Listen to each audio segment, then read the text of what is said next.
Oh, yeah. The world is as it is. Today is Saturday, the 23rd of May, 2 p.m. Eastern Standard Time, as we always do. Welcome to another episode of What Are We Doing Today? Well, we're getting right into it.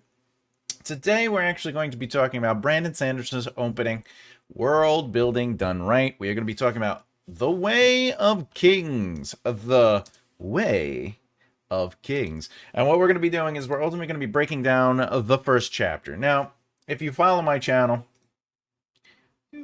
then you already know that I have some videos where I actually break down prose. Well, this video is different. We are specifically analyzing the chapter.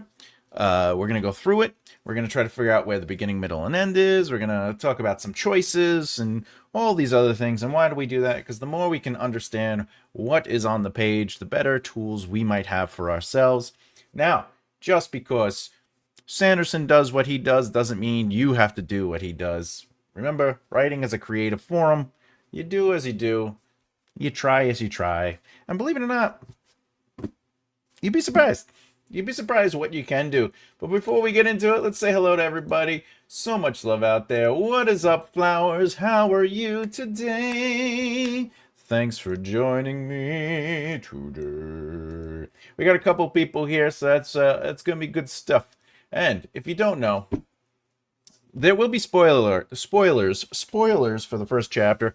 Again, to the YouTube magnet out there, I must say, this is for educational purposes only. It is not for entertainment. It is not for anything but a true analyzation. As you know, I do these often on the weekends. Hey, Mallows, what's up? It should be interesting. It should be interesting. That's the goal. That's the goal.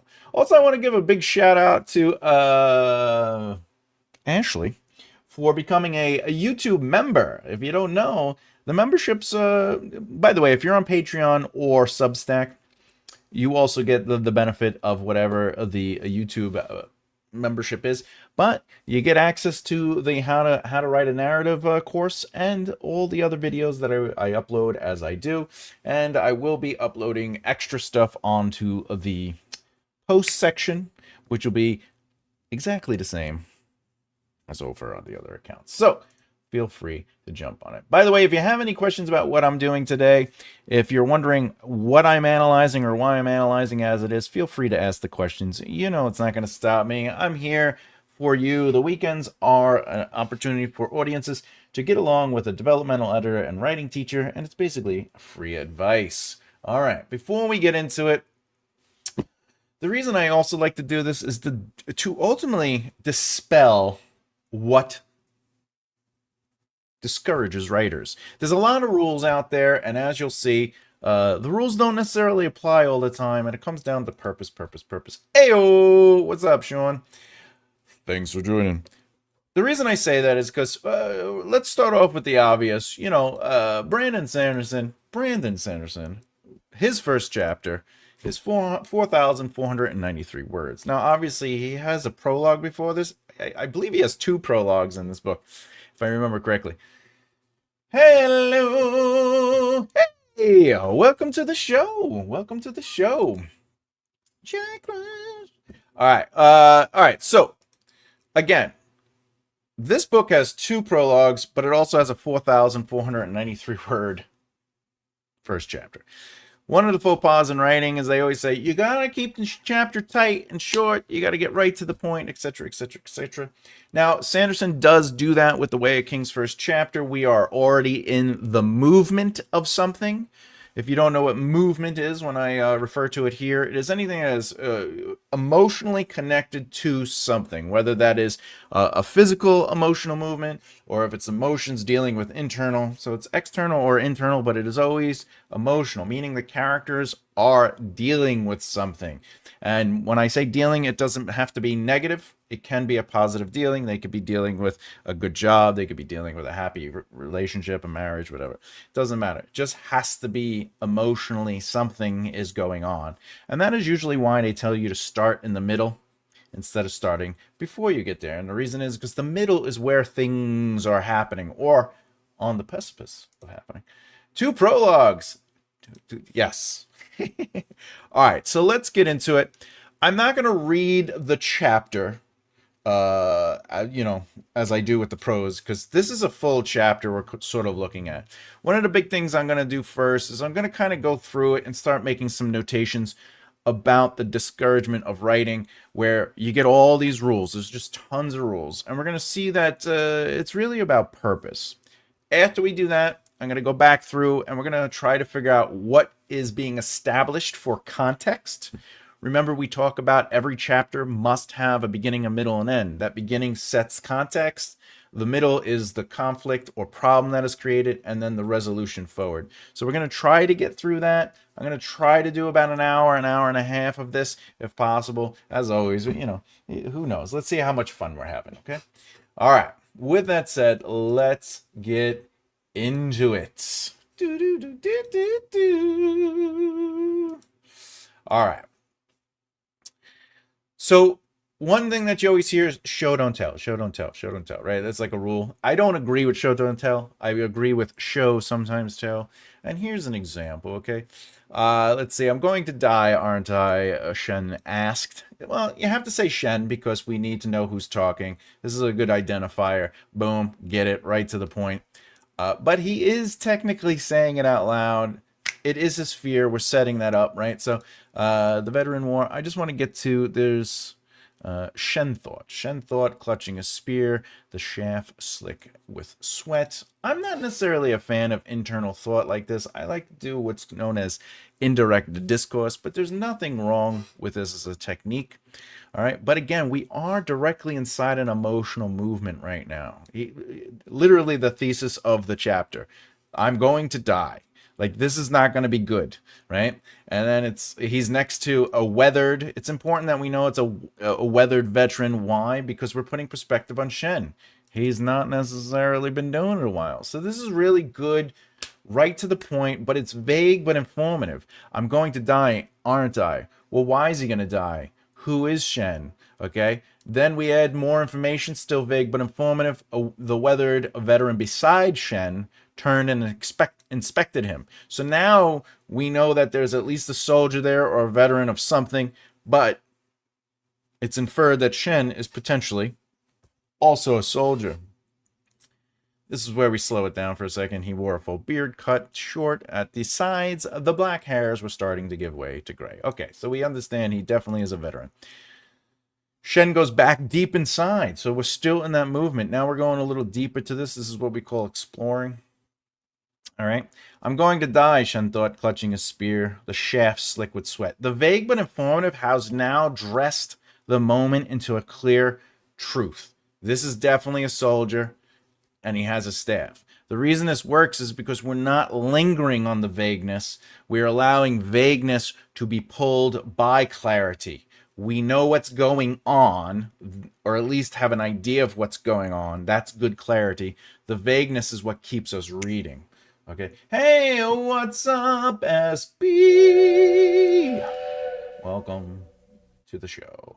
I'm in the background, but present. You are a present, my dear. All right, so let's keep it going. Let's keep it going. How old are you, son? The veteran asked. Shen didn't remember the man's name. It was hard to recall anything while watching. Okay, so here is an example of writing rules that, oh, you shouldn't do that, right? You can't do that. You got to do this. So the rule is show, don't tell. Well, here is a direct tell. Shen didn't remember the man's name. It was hard to recall anything while watching that other army from lines across the rocky battlefield, okay? That lineup seemed so civil, okay? Seemed is considered one of those words like that you shouldn't technically use. They tell you, don't use the word seemed. It's weak. You know, it either is or it isn't, all these other things, right? And this is just an example of like when you hear rules out there, when you're writing or you start getting that deterrence inside you and you're just like, I don't know, am I even good enough? Right? Or am I writing like I should? Oh, this isn't what the rules say. You're allowed to break the rules. It's a creative medium. The reason I'm going over this part of the analysis is because it helps me too. When I have those bad days, I remember, wait a minute. It's about making choices as an author. It's about sticking to those choices or having consistency with those choices. And that creates confident writing. Okay, so if you want to use the word seemed, use it, but don't use it without purpose. Don't use it to just simplify the writing to the point where you can just get through it. Allow it to be a part of the narrative movement, right? But telling, this is all telling, and there's nothing wrong with that. And we have to be comfortable enough to tell. The thing is, you got to mix it up. You got to do some showing, you got to do some telling. Yeah, I always doubt myself when sticking to those choices. Malos, I get it, and one of the things that you'll start learning as you mature as a writer, as you start getting stronger and more confident in your choices, is that at the end of the day, some people like coloring in black and white. Some people like doing pencil work. Some people like using markers, right? Or highlighters, or, big pens, right? Some people like to paint. Some people like photography. Some people, right? Everybody has a style or a technique they like to approach their creative medium. And when it comes to writing, it's the same thing. And if you start accepting your choices, the best move you can do, my friend, is work within those choices. And then when you get to a certain point, when those choices don't feel right to you, then you have to make another choice to change it. But that should I or shouldn't I, or is this or isn't this, don't allow each specific opportunity to push back on you. Wait until you have a full product. Wait until you have something you can accept as a full experience, and then use that data to dictate, or at least influence, or give you a chance to think about it on what you want to change or keep, because that is the whole part about writing, right? I find it harder to write when I don't use some of those words. And that's what we're talking about right now. Ultimately, if there is a comfort to your writing for you to get those ideas out, I implore you to just use the words you have to use to get those words out, especially in a zero draft or a first draft. And the reason is because, and this isn't just to you, this is to everybody, I say this often, great writing is rewriting. So the first draft is not going to be the final draft. And if you are comfortable knowing that, then just getting the words out and seeing where it goes and having a complete piece of work to analyze afterwards and go on, then you could start doing the work. You could start going in and saying, do I want the word seemed, right? Do I want to just say this? Do I want to say he can't remember it? Is that needed? It was hard to recall. Do I need that? Do I want to show more, right? Do I want deeper immersion? All of that comes in your second, third, fourth, fifth, even a sixth draft if you need it. So give yourself that freedom to just use the words you got to use, especially in that zero and first draft. It's going to help you get the books done, at least the first stage. But you have to work the writing. All right, let's keep going. All right. This is more telling the dark-eyed spearman wore equipment like shens, leather, this is just... Why? But Thomas, isn't this giving us a visual of what's happening? Isn't that showing? Showing just means that we are seeing the truth through movement, or seeing the truth through representation. So if the leather, instead of saying the dark-eyed spearman wore equipment like shens, leather jerkin, knee-length skirts, right? Instead of doing that, to show that, it would be something more like, Shen tripped up the hillside, his leather jerking and clipping at his knee, and his skirt clipping at his knees.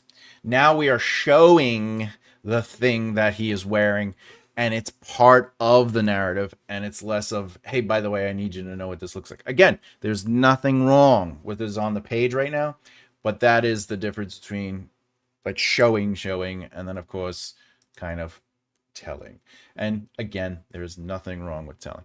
Many of the light eyes, they strained down. Okay, again, many light eyes had full suits of armor. We're just describing stuff, right? They sat astride on horses. Their honor guards clustered around them with breastplates. They're gleaming, right, with their shard bearers. Ooh, now this is interesting. This is world building. This is great. This is world building, but we're continuing vague but informative. By the way, this is what's interesting. He uses internal dialogue. This is the italicized. But he, which it's even more interesting that he says Shen thought too. I'm going to die. I would write, I'm going to die, italicized. Shen clenched his spear, the shaft slick with sweat, or the sweat slick upon a shaft or whatever. And then italicize it again. I'd probably also write, I'm gonna like this. I'm gonna die, just to give it accent. Oh, Stormfather, this is good. This is world building, right? But then down here, this is free indirect discourse. Were there share bearers among them? Bright Lord Amara wasn't a shard bearer. Were any of his men? What if Shen had to fight one? Ordinary men didn't kill shard bearers, right? Okay, so that's free indirect discourse. We're assuming this is Shen thinking through these questions. So remember, you don't have to always stick to a style as well. So right here, we go right back to he thought, and it's out, and it's italicized. It's really happening, he thought, with mounting terror. By the way, you probably hear me say it quite often. I try to avoid the word with unless it is very specifically needed. And the reason is because it does feel like strict telling. Again, there is nothing wrong with that. He thought with mounting terror, right? I would probably show more physicality to that. The reason is because I prefer cinematic writing, which is it's as if you're watching a movie. The behavior should dictate the internal emotion. And that's only because I come from screenwriting and acting and all that. This wasn't training out in the field, swinging sticks. All right. I like this repetitiveness right here. This wasn't a drill in the camp. This wasn't training out in the field, swinging sticks. This was real, facing that fact. By the way, this is an example of the rule of three.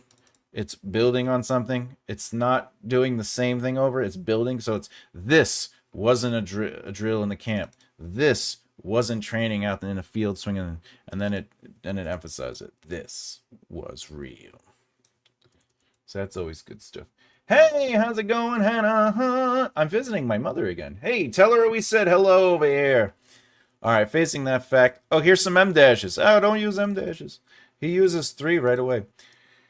I was actually, how do you show the internal and make it different than the rest? So, internal, real quick, there is obviously, if he's angry, his fists curled white. Curled, his, whatever, the knuckles stretched white.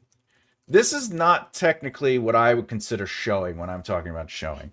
This is showing. Don't get me wrong. It is showing. But if you're talking about specifically the thing you're asking about, how do you show internal? Okay. It's all about like fear, right? Okay. Shen. How do you say his name? Oh, Shen. Here we go again. The spear lightened in his hand, right? And then you say Shen took a short breath, air, breathe in, or the air, dude. Chest,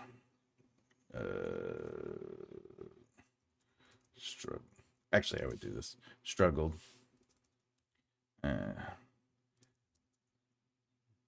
As the spear fell, rushed.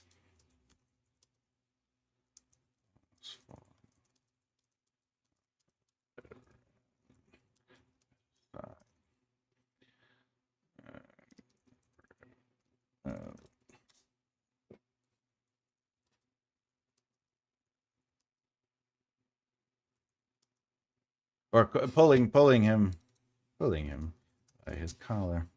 All right. So this is an example of how do you show the internal and make it different than the rest? So his internal is struggling on the outside. He is ultimately disassociating, right? He is dealing with what is coming. So he's having the adrenaline rush. So the spear lightened in his hand, meaning like he barely feels it, right? Shen took a short breath, the air too thick to taste, right? His chest struggled, and as the spear fell from his grip, he rushed to grab it, almost falling over, if not for the veteran at his side, pulling him by his collar. So this is one way of showing internal through the physical. Another way is you can literally have the internal. So just for I'm answering this question if anyone's wondering. How do you show the internal and make it different than the rest? I'm assuming when you say the rest, you're probably talking about writing in general. I will preface, everything you can think of has been written in one way or another. It's your job to connect the dots in different ways, and it's your framing of how you experience life. Like, for example, this passage that I just wrote as an example is through my lens. It's how I see things. It's how I'm making sense of things. So at the end of the day, you do have to make choices in that way. All right, well, one second, Mike. Son of a... All right. Okay. There we go. So at the end of the day, you do have to make choices on how you're going to represent those feelings, etc., etc., etc. But let's look at a different variation, okay? So just to clarify, how do you show the internal and make it different? So let's say you want to make it different just because you want to make it different. So let's take that same emotional movement, all right? The spear lightness, okay? We're make it internal, okay? Oh,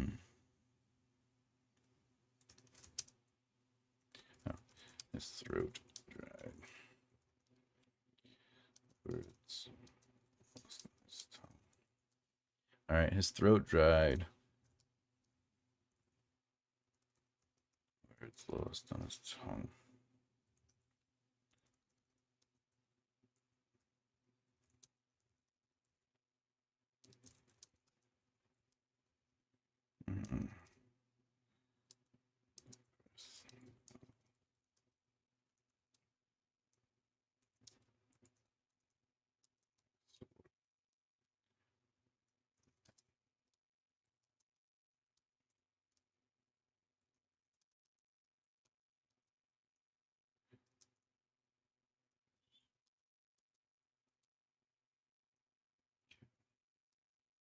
How many?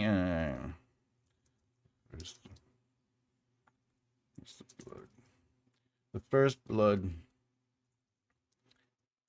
sword ever. Okay, so this is like internal processing of what he's dealing with. You know, his throat dried and words lost on his tongue. The distance would be upon them, or I should say him in a breath no longer than the length of his sword.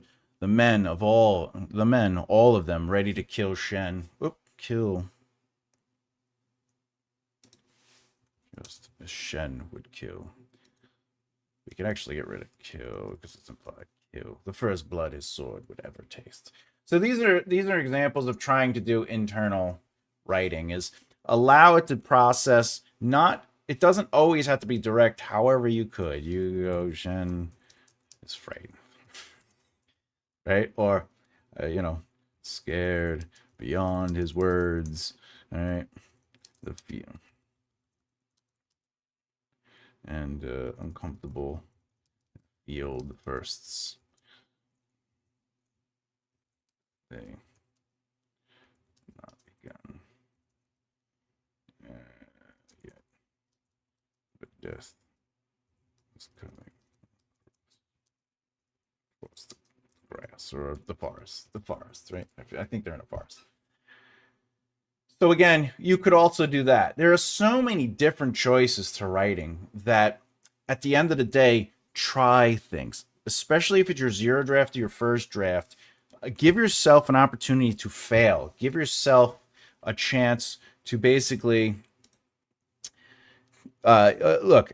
It's like painting. Sometimes red and yellow work. Sometimes it doesn't. It depends on the painting, right? So that's what you have to do with writing. And honestly, one of the things that helped me when I was starting to write was taking a beat or taking a movement like this and trying it different ways. Okay. And that also goes for like writing in first person, third person, whatever. Like try different variations of it. I have 3-day weekend. I have vacation before Comic-Con weekend. Yeah.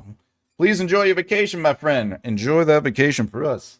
Thank you for showing me other ways. I always use italics. Oh, yeah, anytime, anytime. Yeah, and remember, free and direct discourse is just writing the thought through the narrative perspective and not necessarily like, I am going to die, italicize, or he thought. Like, it's just, to be fair, this right here is what indirect discourse looks like. It's there is no italicized, there's no he thought. It is just the concepts of what the character is perceiving or experiencing directly in the narrative. And Jane Austen popularized this back in the day. Now she doesn't write as much. All right, I'm glad I was able to help with that question. All right, it wasn't really happening. He thought with mounting terror. This wasn't. Here's another thing they tell you: don't use M dashes. Also, this is my favorite kind of M dash right here. Why? Because believe it or not, a lot of the times you see M dashes either just cutting off dialogue or being used as an aside. This M dash right here cuts off the action. Right? He shouldn't have left the herds. He should never have. Well, this is all right. This is still free and direct discourse. It's cutting off the free and direct discourse. But if you didn't know, you could actually cut off. Let's say, imagine. Oh, there's nothing here. Like if this was like if we were doing.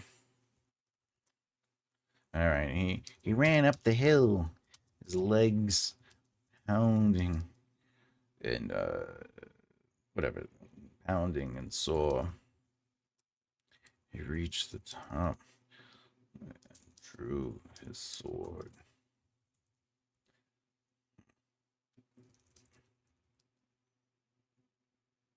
No feeling.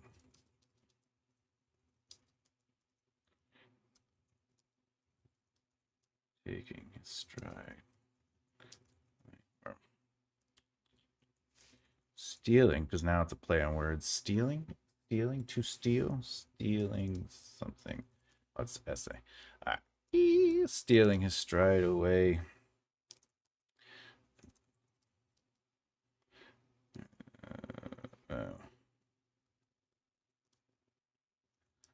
Soldier. Sword.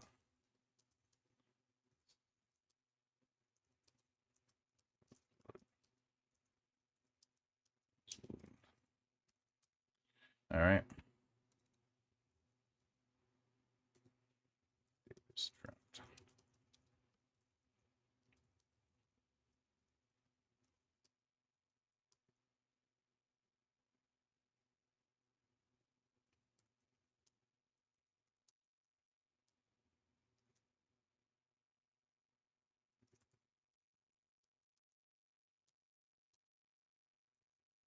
Whatever, something like that.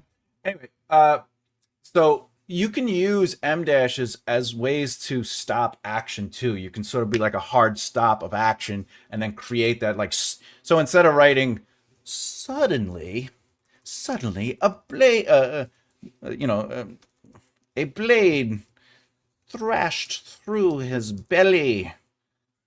It had no feel. Like instead of doing that, you could just use the M dash to create the suddenly aspect or and then, right? So you don't have to use M dashes. Hey, Afghani, what's up, buddy? You don't have to use M dashes only to add an aside, all right? Or, you know, what I call them like, you're either exploring, expanding, or qualifying. But like this is an aside, like facing that fact, his heart pounding like a frightened animal in his chest, his legs unsteady. Like that's an aside. Like, oh, by the way, you should also know, Shen suddenly realized that he was a coward. By the way, this is internal, this is indirect discourse, but it's also telling. Anyway, he shouldn't have left the herds. He should never have. Son. All right, so this is cutting off his internal thought. Anyway, the veteran said, voice firm. By the way, it would be like this if you followed grammar. his voice was firm. Yeah, you have to ignore that sometimes. And the reason is, and this is very important, okay? There's a difference between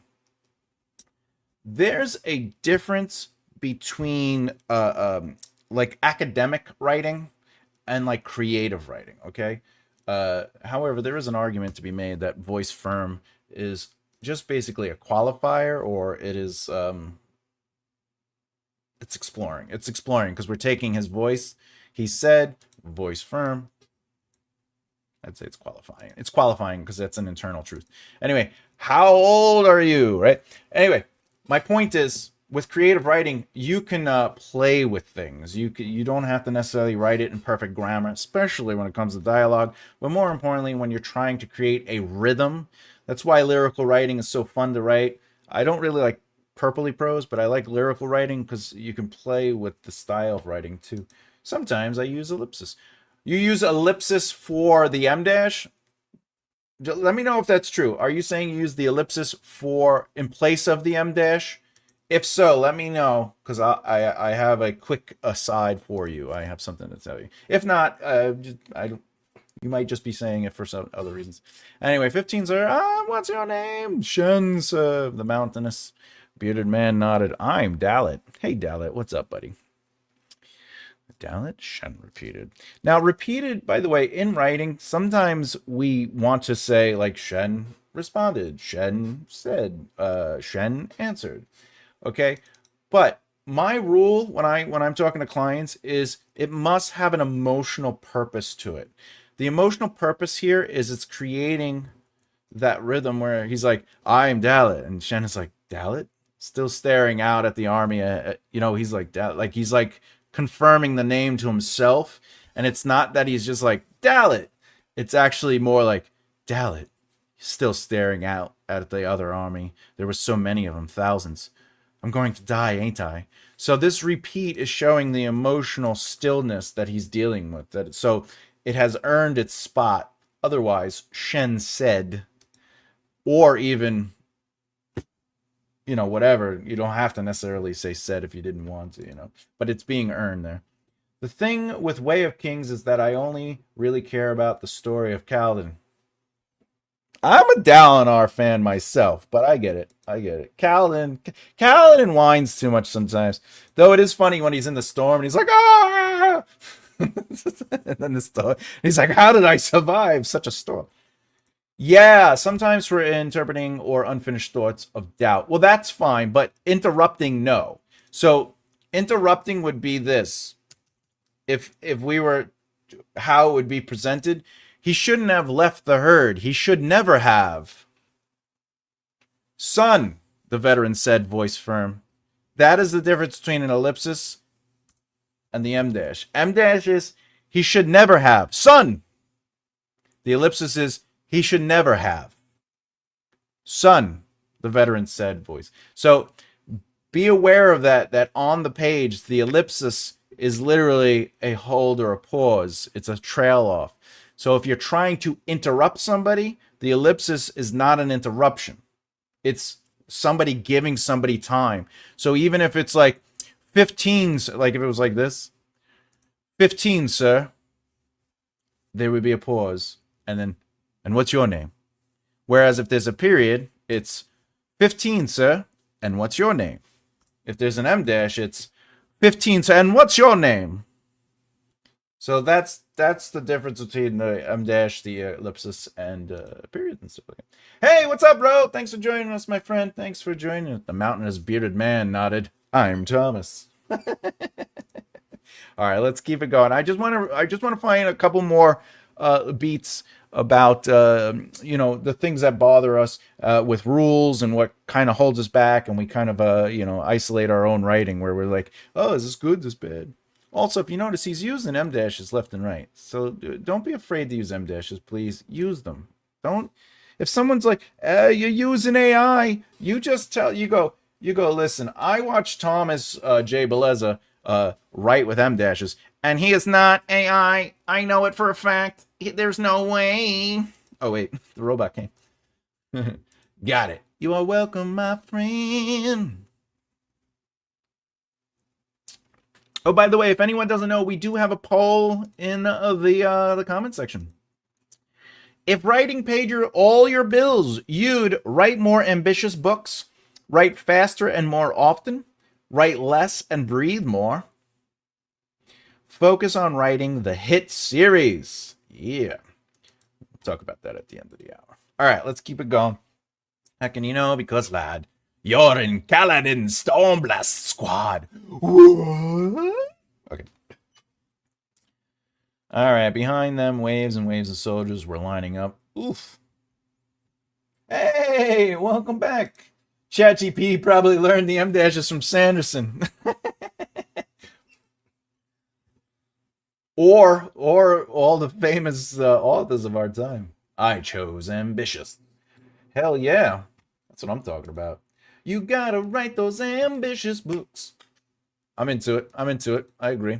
Also, look, there's 1, 2, 3, 4. Look, there's gonna be 5. I love it. I love my M dashes. I use M dashes.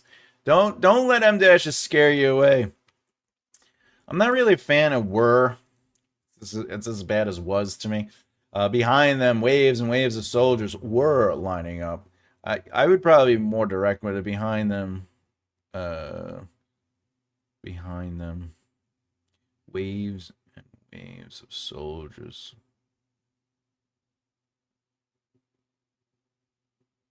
Lined up. If you write lined up, it would still imply that they were doing the thing. Anyway, whatever. Doesn't matter. I'm not here to study the prose per se. We're just here to analyze some things. Why was this squad at the front, where casualties were bound to be the great? This is more indirect discourse. Indirect discourse. Got those M dashes. All right, let's get into I choose to breathe more. I choose to breathe.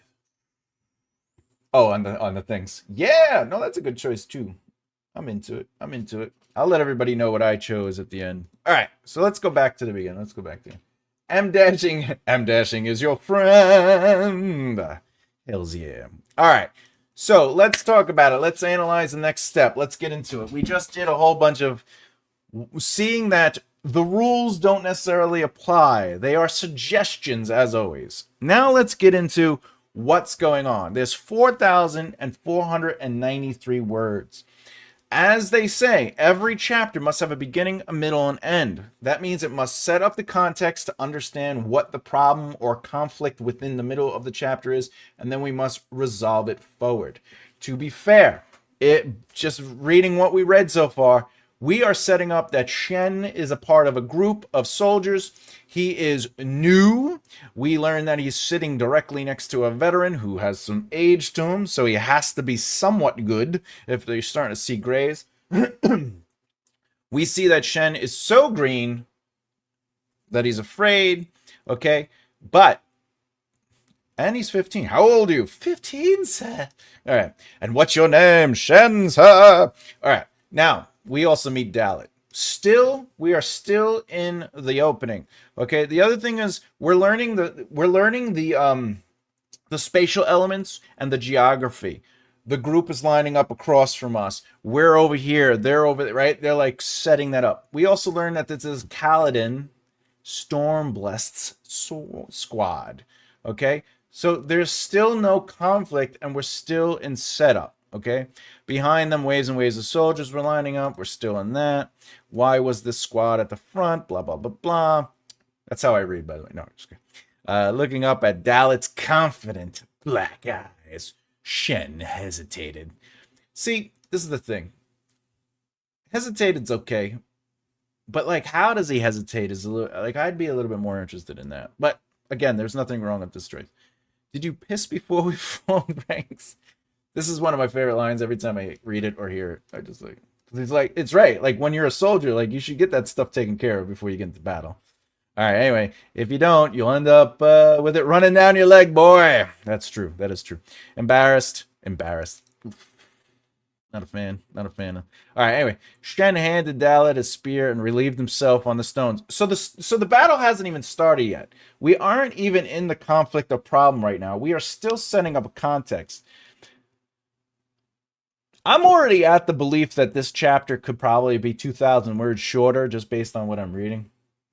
But first time I tried to get into Sanderson was with Way of Kings, and I didn't finish it. Later, I tried it again with Mistborn, and this time it worked. You know, Mistborn is a smoother, quicker ride. It's not as heavy as this book. He's also writing in a different style, almost. And the ending of that book is, as per his own words, god awful. But I didn't like I liked the whole book up until the very end. But anyway, I went for write less and breathe more. I'm retired, but I thought it said drink more. Stormlight Archive. It is hard to get into. I'm on Words of Radiance right now. I'm trying to read all the books, and but then like the new one came out, and I'm like, probably not going to want to read that book. But I don't think he's a bad writer per se. I think he's excellent at like character and depth, but it's neither here nor there for this video. But anyway, let's see. We're still trying to figure out how long it takes for the setup or context to be finalized. The enemy army was almost finished. The field between the two forces, blah, blah, blah, blah. Dalit, a voice said. Dalit, a voice said. A man walked up through the ranks, carrying a short spear that had 2 leather knife sheaths strapped to the haft. Ooh, I like that he used the word haft. I didn't finish the 4th book, but don't remember which one that was. I think that's, oh, no, Oathbringer, I think, is the 3rd one. Drink, laugh, and... You got it. All right, so his black alethith, or the hair, was shorter length and wavy. His his dark brown. His eyes are dark brown. He also had knots of white cord on the shoulders. All right, great. 30 minutes. This is still set up. He found his way. Well done, Kaladin said. We know who this guy is now. Good. We're meeting Kaladin. So this is important context. I paid good money to get that boy away from Gar. That man's so incompetent, he might as well be fighting for the other side. What? Shen thought. Why would anyone pay to get me? Uh-oh. Who's Shen? By the way, I tried reading Sanderson, but couldn't get past the prologues. Well, there's like 8 of them. I've just started your book this afternoon, Afghani. Oh, that's awesome. Let me give it. That makes me happy. Love it.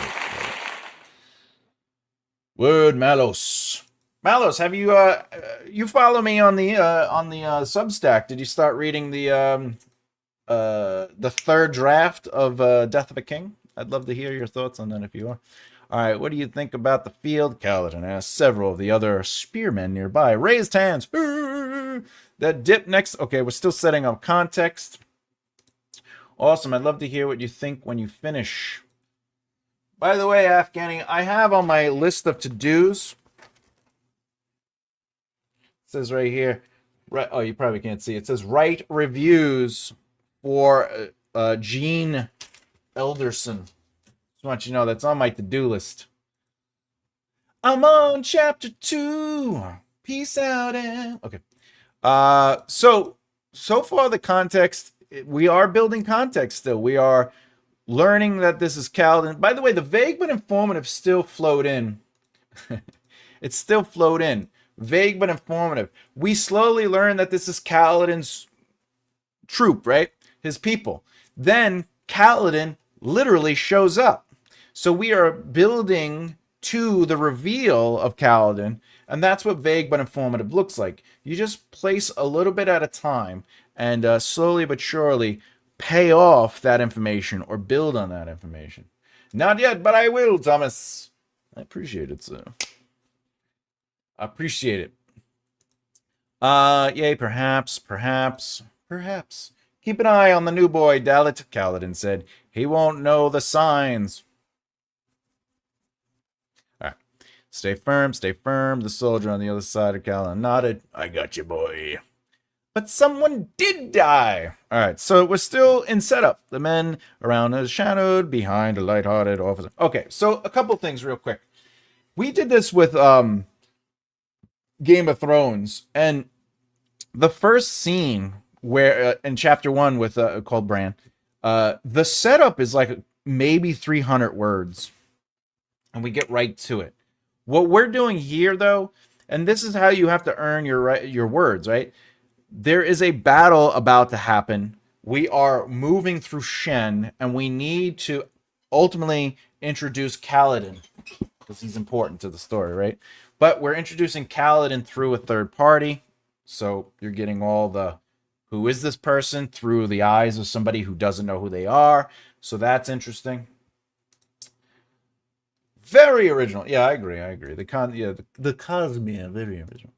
So when you're writing your books, sometimes it's going to take less information to set up the context, and other times it's going to take more. And sometimes you might find yourself writing a 5,000 word book that is ultimately a 5,000 word chapter that is ultimately doing a lot of setup. Anyway, run, but we've never. Okay, be ready to run. Run. I mean, train, sure, down, but most people. Should I have my shield out? It's up to you. All right. Okay, here we go. All right. Shen didn't have much of a choice. The entire army started moving in a cloud. Okay, here we go. I would say a horn blew. All right, here we go. Whee! This, I would say this is all. So 1393.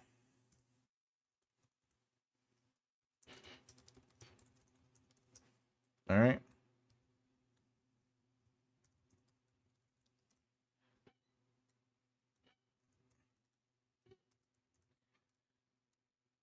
All right. So the opening, just to give some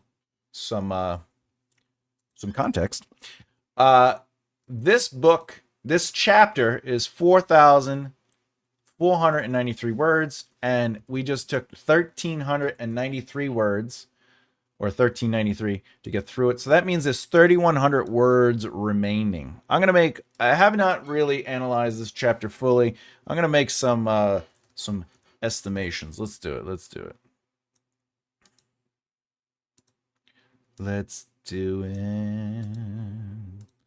All right.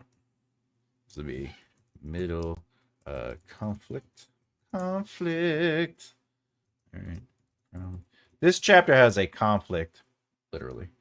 All right. Ending resolution or potential. Potential resolution. So ending resolution means that whatever the problem was in the chapter resolved that issue.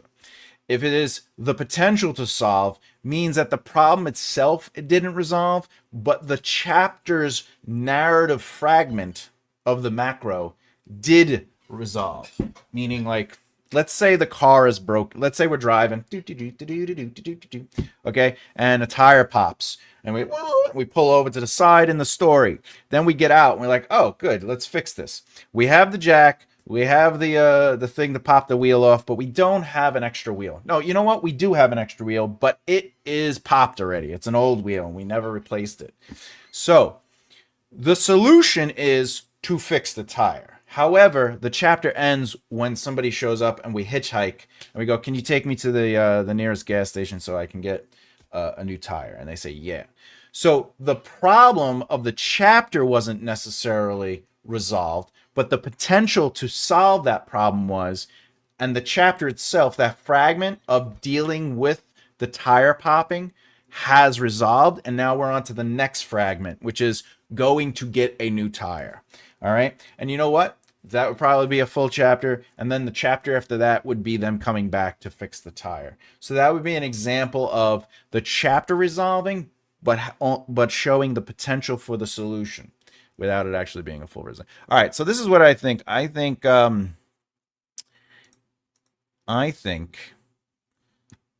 this is going to be about 2066, and this is going to be about give or take.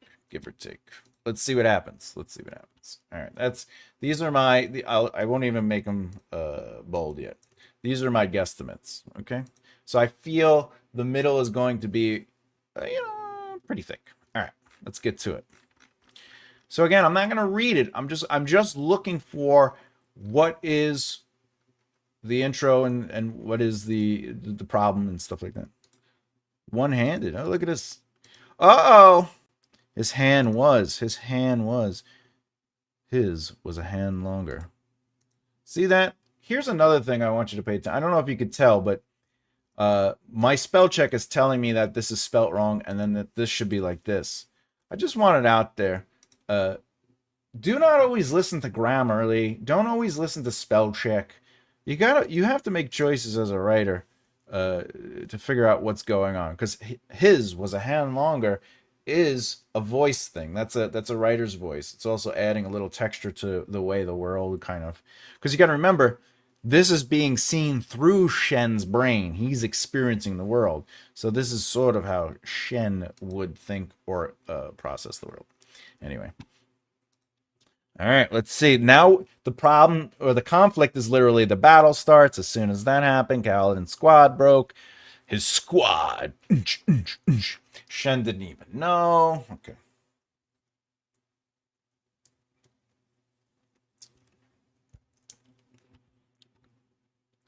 This is telling. Here's another example of telling. Shen's panic climbed to a peak as the first wave of arrows flew into the air. I would probably show the arrow shot, Shen freaking out physically. But again, there's nothing wrong with this choice, and that's my point. When you're writing, just make choices as a writer. If you're your zero draft or your first draft, just make a lot of choices, whether they're the same or not. You're going to learn as the book is done and you're able to read it as a whole. You'll be able to make better choices on that. But at the end of the day, this is a choice. There's nothing wrong with this.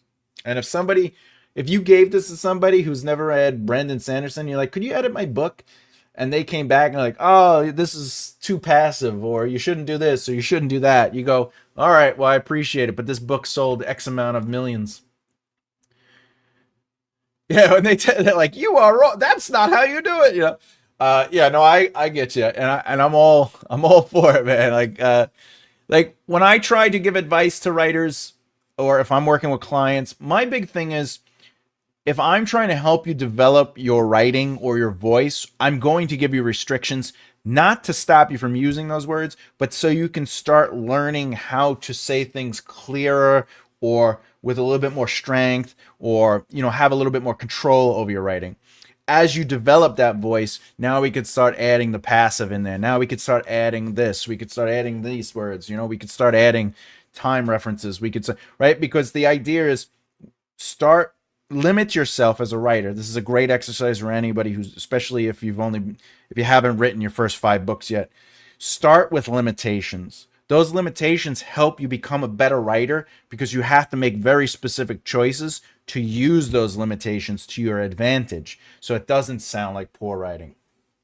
The other thing I would like to also say to that is, when you're writing your zero or first draft, don't try to write the best, most profound sentences as you can. A, you don't know who the characters are. B, you don't know where the narrative is truly going, even if you haven't mapped out and outlined. And C, you're still trying to find your voice. So your best course of action is just to write what it is you want to write and what you think you should be writing and what you feel should be in that moment. Just get it out, finish the book, and now go back and take notes, and you'll start seeing a rhythm and a truth and a familiarity and a consistency. And that'll help you define the writing overall. So when you do your second draft, you can start taking the new choices you've acknowledged and accepted and start adjusting where you had written earlier as well. Hope that definitely helps. All right, let's get back into it. We're almost there. We're almost there. I mean, screaming. Shen is still afraid. Several other groups. So 3 other groups. Several other groups in the van. Bluff Tony left their shields lowered, but most ran awkwardly. Oh, don't use ly words. All right, here's another stupid rule I always hear people say. There's a stronger word out there. Don't use your ly words. You know what? I'm writing a 4,000 word chapter. I'm gonna have to shorten things a little bit, you know.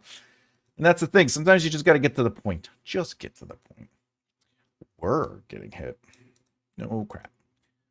Second volley, Dally grabbed, Shen scrambled. The enemy seemed. There it is again. He uses seemed 4 times in this whole thing. Interesting. 5 times. He uses seem 5 times. He used seemed 5 times in this chapter. Interesting. All right. It was. I bet you used was a lot too. They had their bristling V formation. Love it. I love it. It's chaos. Again, if you're just jumping in, what I'm doing is I'm trying to see what is the conflict. So I'm not reading the chapter. I'm analyzing it. I'm just trying to get the word count for each section, the beginning, middle, and end. Oh, the real soldiers are all gone, Shen thought. He thinks a lot, this guy. All fighting in a real battle of the shattered plains. No wonder Galadin wants to get his squad there. Maybe they have good fruits. We don't know. All right. Eventually, something changed. All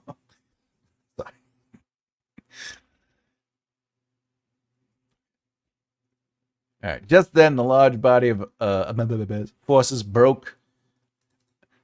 That's how I say all weird names. I do it to my own book, by the way. All right. Shen felt his heart begin to thump faster. Do I have it? I think I have a heartbeat. Do I have a heartbeat?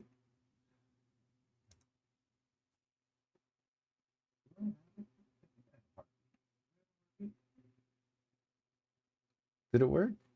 Oh, wait, here it is.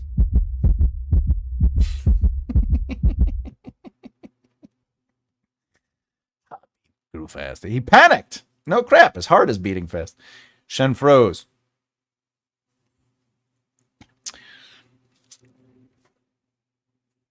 Did he really freeze, though? Did he really freeze? Okay. He had to stand. He had to face them. He couldn't run. Okay. So, to be fair, I think we've reached the potential for the solution. So he panicked, wounded and terrified. They scattered as soon as the enemy. Shen froze, holding a spear in a sweaty hand. All right, I'm gonna do this for this real quick, and the reason is because this is the turn. All right, so the problem or conflict in a chapter is usually where a character isn't confidently making choices or trying to fix something. They're dealing with what is happening. They're working through it. They're having a conversation about it. They're in search of whatever the case is. I believe this. I'm going off of memory from the book, having read it a long time ago, but I believe this is where it turns around for him, and the turnaround is the start of the resolution. So let me just make sure this is it. Holding a spear in a sweaty hand, the enemy soldiers charged right for him. All right, his instincts urged him to flee, yet he had seen so many men picked off at one time. He had to stand. He had to face. Yeah, this is it. Okay. He yelled, stabbing a spear at a soldier. Okay. This would be me in the field with my back scratcher. I got a back scratcher. Okay. That's all you get. That's all the comedy you get. All right. It happened so quickly. Third man froze. Kaladin spun. The rest of the squad arrived. Okay. All right. Let's see. Oh, you know what?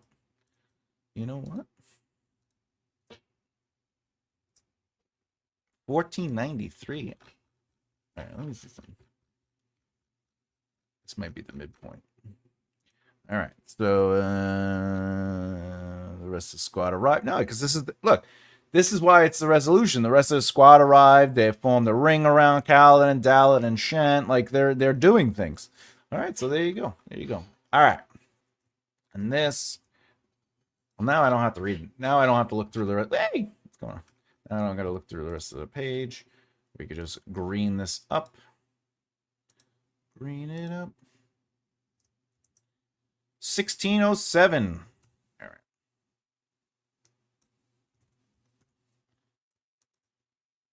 Oh, wait. 1607. Anyway, and then if we do that, 13. Oh, wait. 4493 minus 1393 minus 67. All right, there you go. All right, interesting. So his resolution's a little longer. This is another example of it doesn't have to be a direct middle. The middle doesn't have to be the biggest part. But the middle is where the problem is or the conflict. So in this case, the conflict lasts 1,493 words, and then the turn or the resolution begins where they start solving the problem. If we go to the ending, we do learn that... all right, that's the problem. He passively regarded those who fought nearby. Then one account. I'm just trying to get to the ending. look at all these M dashes. I love it. I love it. He must be AI. All right. He felt so lightheaded. How much blood had he lost? He could barely think. Either way, you didn't fight something like this. Sun gleamed against the plate armor and the gorgeous intricate. And why would you want to fight the Almighty? Clem closed his eyes. All right.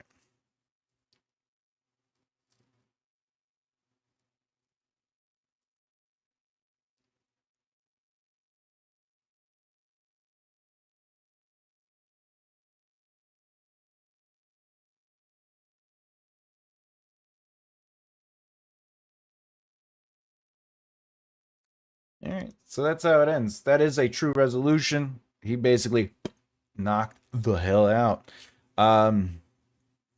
He leaned back, staring up. I would almost argue that the problem of the chapter wasn't necessarily solved, but the potential for the solution, maybe. We don't know. But since this is Shen's chapter, and he fainted, technically. Shen turned, shocked, out of his stupor, galloping towards the figure wore unarmed. It wasn't a simple straight sword. Oh no, it was curved, and the side that wasn't sharp was rigid like flint. By the way, I feel like he got that from Dungeons and Dragons. I'm just gonna put that out there.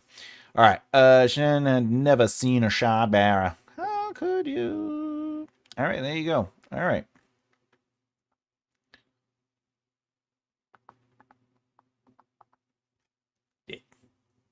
All right, I think I'm going to say that if it's Shen's chapter, the resolution is that he fainted or died. I'm not going to give it away. If it's the potential for a solution, meaning they had to win the fight, then it would be a potential for a solution. All right, so there we go. Wow, we got through it. We got through it. So what are some things we learned about looking at this real quick? Oh, I could... yeah. Whatever. What else can I do? What else can we analyze here about this before we call it a day? What else? Let's see. I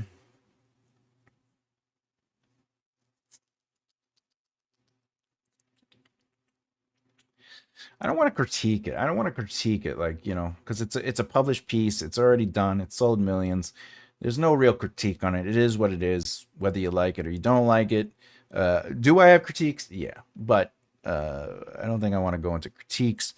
However, I do want to make you aware that we are seeing vague but informative unfold. Again, if we're gonna use, let me clean up this red so it's easier to see for you guys. I don't know if it's easy to see, so I'm gonna. So again, when you're writing with vague but informative, that it's a good thing. I'm going to die, aren't I? I said this earlier. This creates the emotional thesis. Like, by the way, the chapter ends with the does he or doesn't he not die. Anyway, Shen asks, we are in the emotional truth right away. We're right in there. But also, all right, we have the POV character. Boom, done. Right? And then we continued on. Like I said, we are learning, oh, there's a veteran there. Okay, there's a chance this guy is a soldier. He turned to inspect him. The veteran wore a full beard. Oh, a full beard, cut short, and there's some grays. All right, I'm learning a little bit more. This vague but informative. This is an older gentleman. He has to be good. He's got gray in his hairs, and he's a soldier. Then we get back to Shen. Is just, I'm afraid. How old are you, son? Now we get to learn. We get more. And that's the thing about vague but informative. You don't have to give all the information. A less seasoned writer would probably start off, "I'm going to die, aren't I?" Shen asked. The young man, still in his youth, still in his 15th year, standing before a great army, ready to fight a battle that he's not prepared for. Then going to the weather veteran beside him, turned and inspected Shen. The veteran wore a full, like, that's the difference between a veteran writer or an experienced writer and someone who's just starting out, is that confidence, or I should say the willingness to A, trust that the reader can follow along, and B, not having to explain everything right away. You do have to explain things. You do need context. You do need to unfold the information that is inside you about a character.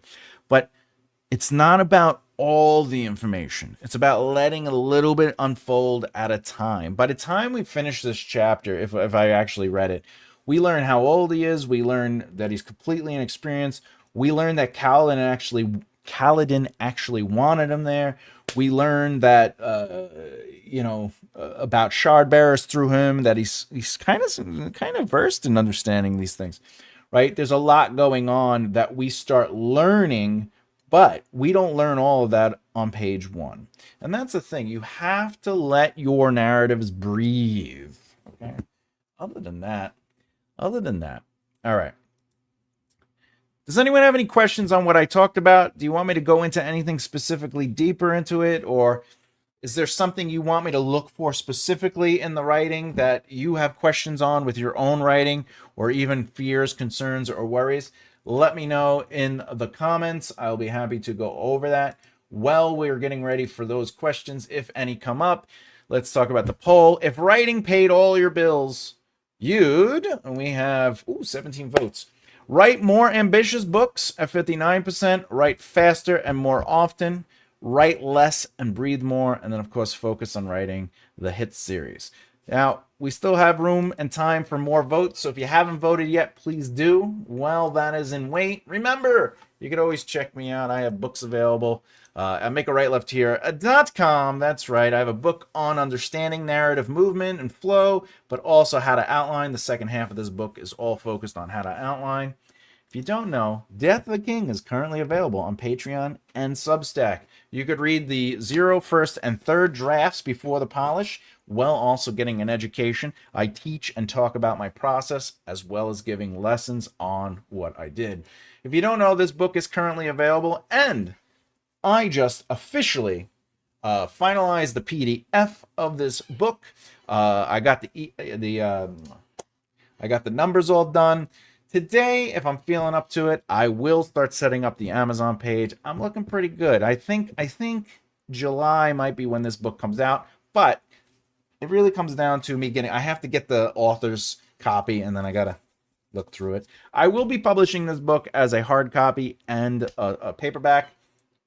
If I could get the ebook set up and cleaned up and nice looking, I'll also release that at the same time as well. Besides that, this is not the cover art. It's just something, so I have it here. This book is also available on Patreon and Substack. It is a noir mystery thriller, or I should say fantasy noir mystery thriller. But you could read the 0 drafts as I start writing the book out and follow along. More importantly, please bloop the beard and bloop that like button. And, interaction helps. If you like what you've been watching, but you haven't done so already, please subscribe to the channel. But more importantly, the algorithm loves it when you share, like, and comment on the videos. The love is there. We've been growing this channel for quite some time, and I could not be here if it wasn't for all of you and the support and the love and sitting here watching these videos. I remember when we were doing these lives with only like 3 people, and I'm just so grateful that today we're at 13. Probably sitting heavier at 10 on average. So honestly, my heart goes out to you. So much love to everybody. Wow, 18 votes. Is that a world record? Oh, is that? That might be. I don't remember getting 20-something votes. Maybe that's it. Should we do? Yeah, you know what? We're going to say it is. Let's get a noise in there. Let's... Boom! All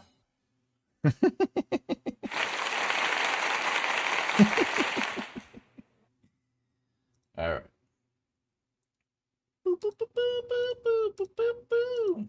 All right, so let's talk about it.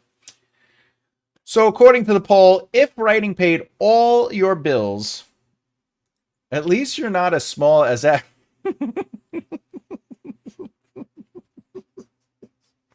If you haven't yet subscribed to Abby's channel, she needs the help. If we could just get her 500,000 subscribers up to 1 million. I'm always here to support the small channels. It is.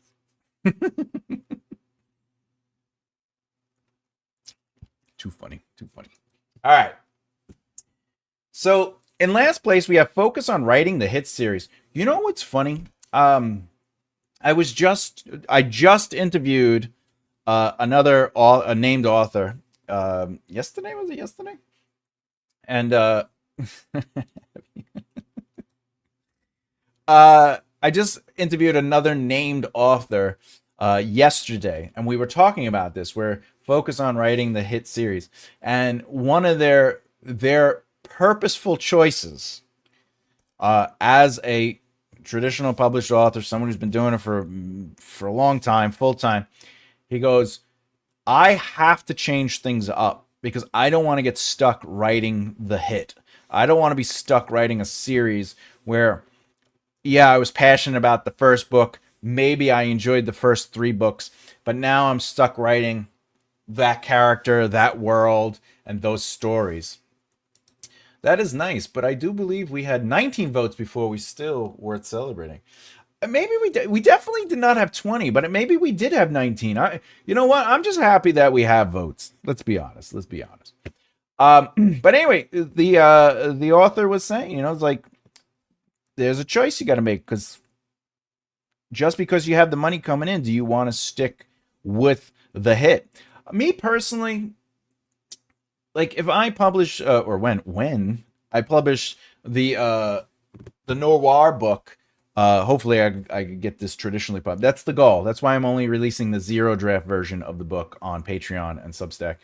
But if I can get that book traditionally published and that book does become a hit or it's successful, just even in the low end, I want to write that series. Like that's something I want to do. But I will also have to find myself being able to write other books. And that is something you have to think about as a writer. What is the career you're looking for? Hybrid? Do you want to do self-published and traditionally published? Do you want to do this or this? What series of books do you want to write? Do you want to be known for writing any kind of books? Do you want to be known for writing books within a genre? Like these are things you have to think about, because obviously when you start making money in it, you have to supply the demand, right? Because that's how you make the money. If you're making enough money writing to pay your bills, it's because there is a demand for a specific thing that you need to supply. And if you realize, hey, I'm paying my bills, and then you're like, I know I've been paying them writing these romances, but now I'm going to write thrillers, people will be like, whoa, and they might not necessarily buy the books. They kind of get pushed off. If writing paid the bills, my husband could quit his job and I could concentrate on writing, so I would write more and faster. Oh, I'm all for it. Same here. Not only does writing not pay the bills, it also costs... That is true. Writing does cost money. It costs money. All right. So I guess my point to that is, these are things you should be thinking about before you get to the point where your bills are being paid by the writing, because it is part of your brand. It is part of what you will have to supply, and it is a part of your business as a writer. 11% we have write less and breathe more. See, this is that catch-22, because again, if the demand is there and you have to supply it, slowing down will slow the money down. What I would probably think of doing if I was in a position where my books were making good money, then I could slow down. When I say good money, I mean where I made money and I have my money actually doing the passive earnings, right? That's how you do what you do, right? And then I would be able to slow down. But I don't think if I'm making a living off of just selling the book. Because you have to remember, until you have like 15 to 20 books out there, that becomes passive income. But if you only have like 3, 4, or 5 books out there, yeah, you're getting your, maybe one book is selling 5 copies this month and 2 then, right? But you need a massive catalog to get to that point. But still, in my mind, I don't know if I could breathe, because I live in that, I got to keep the machine going, as they say, right? 22% voted for write faster and more often. My chair definitely needs to be replaced. I can see why this one would be chosen, because if you're not going to work, you could obviously write more often and most likely faster. What I think about that is, as a full-time author myself, the thing is, I could do the writing in the daytime and then at night do the business stuff, but the reality is everybody's awake during the daytime. So I use that time to handle all my business stuff. So I can't just write. You know what I'm saying? Like I still have like the job of being an author. The responsibilities. I gotta email people. I gotta constantly be trying to get my press. I gotta constantly be trying to get people to notice me. I gotta constantly be trying to build the platforms. Right? There's like this, and I think even if the books are quote unquote selling and paying the bills, well, now I could hire maybe an assistant or a team member, but the work would still have to be done. I would still have to do interviews. I would still have to build my platforms just to maintain and grow. So even now, like, I write pretty fast for where I am in my situation. But I don't think the money would change that. I wouldn't necessarily pick them. Write more ambitious books, 61%. See, I think this is the catch-22 again, where it's like your demand is asking for very specific style of writing, or very specific, like, oh, your noirs are growing, or we love your epic fantasy, we want the series, George or R.R. Martin, right? And it's like, can I write other books? And then you get the R.R. Martin thing anyway, where he's just like, I want to finish it, but I got this other stuff I'm working on books. So none of my students are obnoxious. 15 to 20 books, I'd be writing from the grave. That's not necessarily true. Like,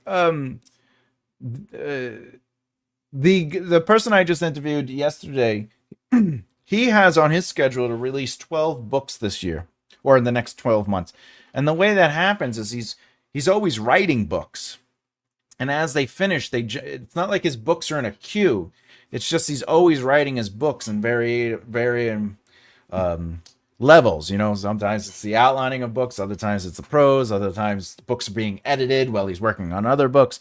And you just create this continuous system where at any given time, a book is being edited, books are being read by beta readers, you're writing a book, you're outlining a book, right? So you're always in the process, and you can end up writing more and more books. I mean, for example, the Breaking Down Success book, this book right here is book 1, and this is 2, but I have all the books written, and there's 5 books in that series. I made sure to write all the books first. So again, to have that many, how did I do that? Well, I just focused on writing the books in one big jump. I did it fairly quickly for what it was, but I technically didn't break up the books at first. I just wrote everything I knew in order, and then I broke the books up based on that. So it is quite possible to write a lot of books. You just have to find your rhythm. Now, as a newer writer, if you haven't written your first 5 books yet, like in the screenwriting industry, no one even looks at you if you haven't written at least 30 or 40 scripts, And once you're there, by the time you get to have written that many books, you know your speed, you know your process. So it becomes much, much easier. Imagine spelling that out. That's funny. Can someone get a Ouija board in here? We need to finish M's book. Hey! Hola, Bella. Hey! All right, so there we go. Write more ambitious books. Oh, 19 votes. We officially have 19 votes. I love it. I love it. What would I choose? Oh, we got a tie. The 19th vote created a tie. We have Write Less and Breathe More, and then we have Focus on Writing the Hit Theories. Ooh, I think the 19th vote just chose Focus on Writing the Hit Series. And if Emma, the wonderful and amazing Emma just joined, I think that's what Emma chose. I think Emma chose that. All right, well, what would I choose here? You know, if writing paid all your bills, you'd do what? For me, honestly, I would focus on I would probably focus on the hits too. But the way I would do it is I would make sure that I was ahead with the hits, and then once I was ahead with the hits, I would start working on more and more stuff. But I also have a schedule where, like, I'm writing the noir, I'm writing the epic fantasy, you know, I'm working on book 1, 2, and outlining 3, 4, and 5. You know, I have to format and edit the other books for self-help. I want to write the next book in the how to outline series, you know, the 27 plot point. I want to either write the romance or I want to write the fantasy version of it. You know, so like, how do you do that? You do a little bit here, you do a little bit there. So it's possible. All right, let's end the poll. There you go. All right. Would have been here before, but I have a throwing up. Oh, do you need me to call the ambulance? Do you want me to come there? I have make a dog feel better pettings. I know how to pet a dog to make them feel better. Busted. Busted. I had a throwing up cat this morning. My cat throws up and then she throws it at people like she's a monkey. Yes, dear, we know you're Listen, you're pretty amazing yourself. You got a few books you're writing at one time. You're editing a book, you're writing a book, you're working on other people's books, you're helping people, and you got a whole career out there. Whoa! we well, would get those 6.5 words out. You know, if we did use the Ouija board, we probably could get 6.5 words out a year. Hello, is it me you're looking for? I could see it in your eyes. All right, answering questions. Again, if anyone has any questions about writing in general, if you have writing about your own books, or if you have questions about what I did today, but more importantly, if you want me to go through and analyze something very specific on The Way of Kings, that is something you worry about, let me know. I'll be happy to do it. I'd be happy to do it. I got a couple minutes before I really, not a couple minutes, but I got time.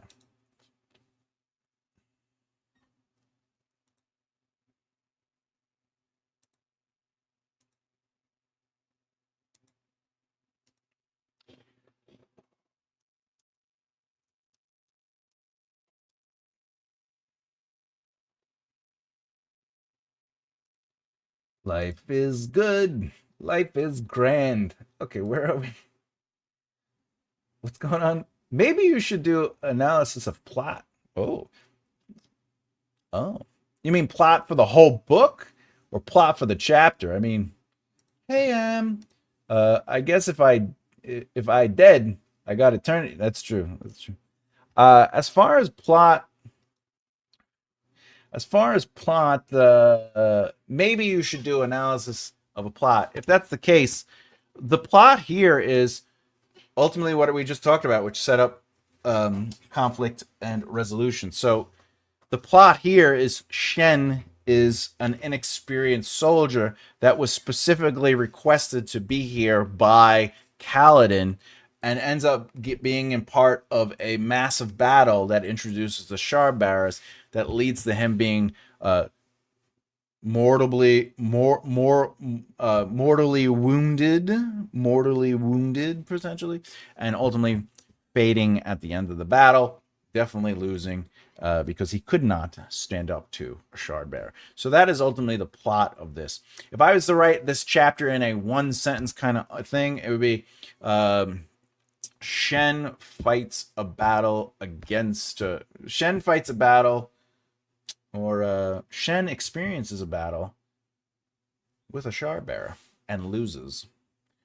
And then I know that that's what the chapter has to be. Life is good. Yeah, yeah, yeah.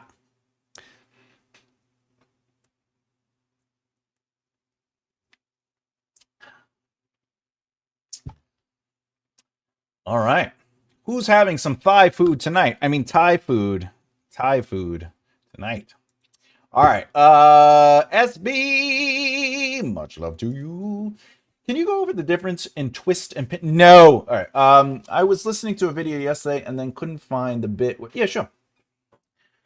Yeah, absolutely. Absolutely.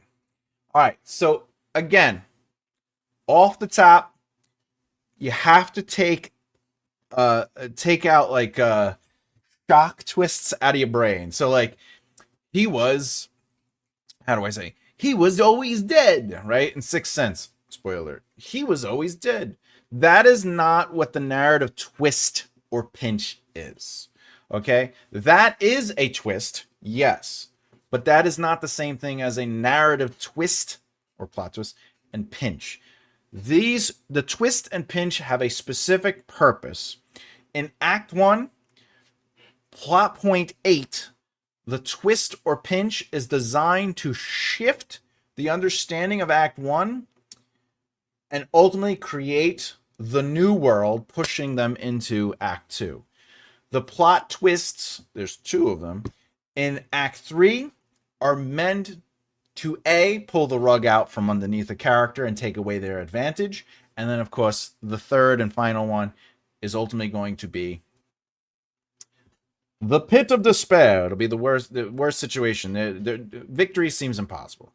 All right, so with that said, I'll explain what a twist is and a pinch. But to clarify,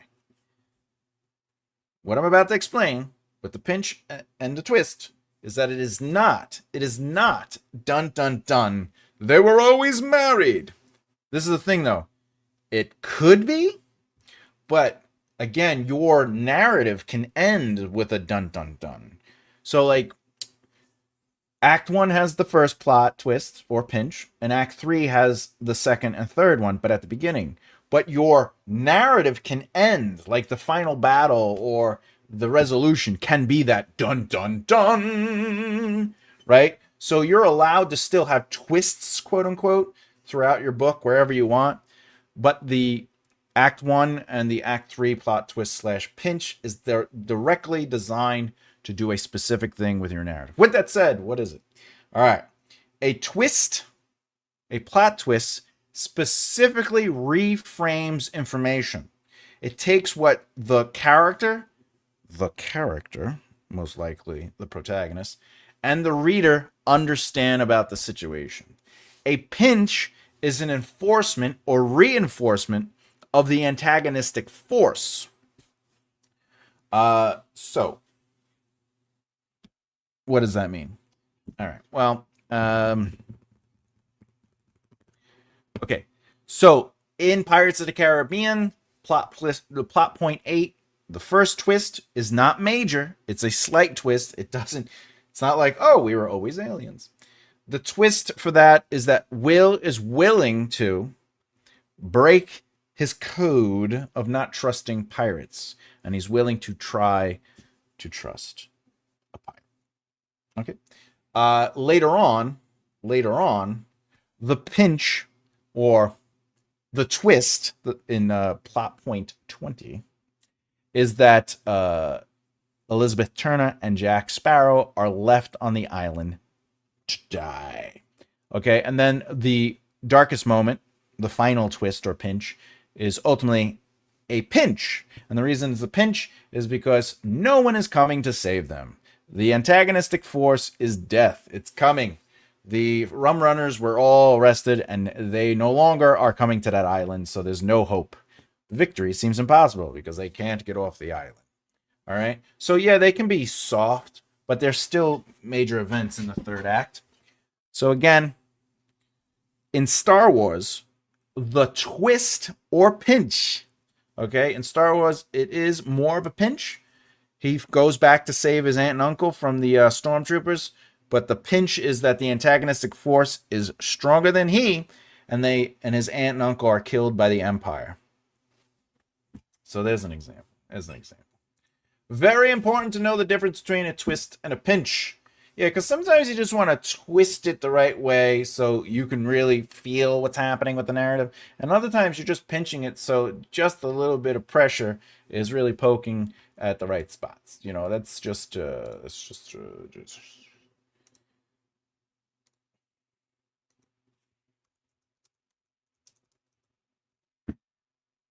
hope that answers your question, Flowers. If not, I'll be happy to expand. So it can be either of those in those PPs. It's not meant to be a twist here and a pinch there. Correct. In fact, it can be both a pinch and a twist, but it doesn't have to be. But it must be either or, and or both. You can do whatever you want. But at the end of the day, in plot point 8, it's a twist of the experience, of the information they know. So William Turner's like, pirates are evil. I would never trust a pirate. And then he's like, so maybe we can make a deal, you and me. You know, what's going on? You know, like, all right, because let me just double check that. Let me double check that. So, uno momento. Uno momento, por favor. Pirates. Oh, here we go.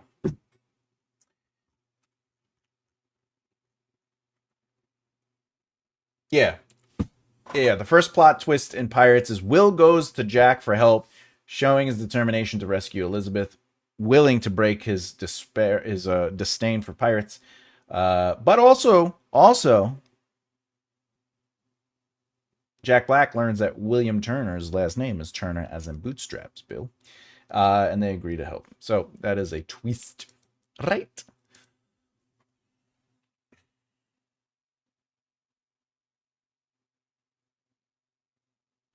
Well, what is high stakes for one person might be high stakes for another. You know, for example, finding keys. I got to find the keys. Why? Because I'll be late for work. Well, that's high stakes because if they're late for work, they're going to be fired. So the way to make anything interesting is context first. You have to set up the stakes. What's to lose, or what's the cost of failure. So that's what context helps set up. Now, technically, you could set up the context all the way to the middle of the problem. But ultimately, if you want to make something interesting, the reader needs to understand what's going on enough and what is at stake. And then ultimately, you have to push back on it. Now, one of the things that really helps make, say, fixing... Now, when you say motor, are you talking about like the windshield wiper motor, or are you talking about an engine? The big difference is motors are electronically ran, engines are combusted. So the gas pushing, the pistons pushing pressure and popping the gas to inflame. That would be an engine. But anyway, for instance, a mechanic struggling with fixing an engine. What's at stake for them? Is it, do they want to get home to have dinner with their husband or wife, depending on who they are? Do they have to get this job done so they could get to the next ones because you know, they're not making enough money, so they got to finish these gigs? Is this their first job working on an engine?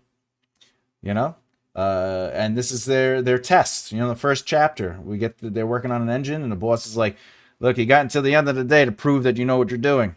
Right? The stakes. He's working on the engine. Does he do it? Does he not? Does he hurt himself while doing it? Does he give it up? Is he just like, this is terrible? Is he having trouble? That can make anything could be interesting if you add enough context and then enough issue with that context. More importantly, and this is extremely important, subtle moments are as powerful as huge explosions. You know, the character maybe isn't necessarily struggling to fix the engine. They're struggling with something internal. Something else is going on. Okay, and it doesn't have to be maybe they just lost their parent, or their parent is sick, or their kid is sick, or something, right? It could just be, you know, they miss their kids' whatchamacallit, baseball game or softball game because they had to work. They have to work. They own the business. So they're struggling to fix the engine, not because they don't know what they're doing, but because their mind is distracted. Now that becomes interesting because we are moving through an emotional struggle, emotional conflict. So to answer your question, if your first chapter conflict is not high stakes, are there some ways to make it more interesting to the reader? Yes. You have to figure out what the internal movement is, because that's what narrative truly is. You know, fixing an engine or not fixing the engine, not interesting. Why? We don't have enough stakes or any stakes. We don't know what's to lose. We don't. It's just them doing stuff. Me drinking a soda is not interesting. Okay. But me saying I'm not going to drink soda anymore, and then my brother, who I haven't seen in 20 years, calls me up and goes, "Hey, do you want to get some pizza? It's on me. Come meet me." And I'm like, "Yeah, let's meet up." And I go meet up, and he buys me a soda, and I'm like, I'm not going to say no to the soda. I'm going to drink this. Now I'm drinking the soda for an interesting reason because I don't want to be offensive or whatever, so I'm just saying. If you pinch during your PP,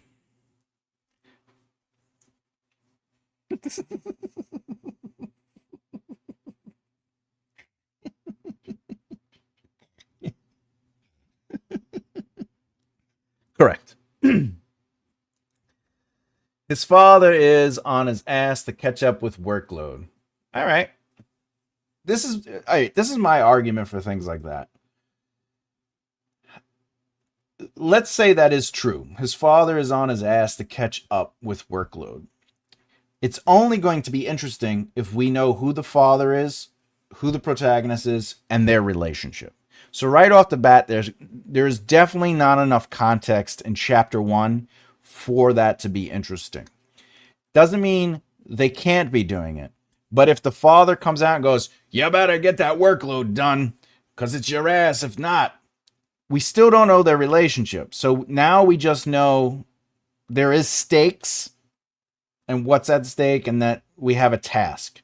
So now the character has to be doing something. So your job as a writer in that first act, in that first situation, is ultimately what is the actual relationship between them, and what is the character dealing with internally, dealing with maybe I don't want to fail my father, or maybe,